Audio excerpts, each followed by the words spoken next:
In front of me is Xiaomi 13T Pro, and today I would like to show you how you can delete the password saved in Google Passwords Autofill.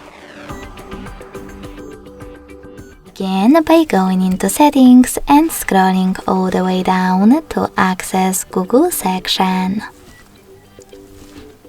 Now tap on Autofill, Autofill with Google, and Google Password Manager.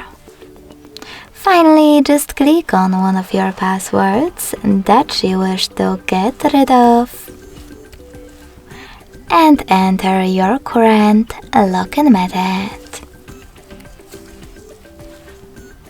Lastly, click on Delete next to Edit and confirm your choice in the pop-up. So when I do that, as you can see, my password was successfully deleted. Thanks so much for watching. If you enjoyed this video, don't forget to leave a like, comment and subscribe. Bye!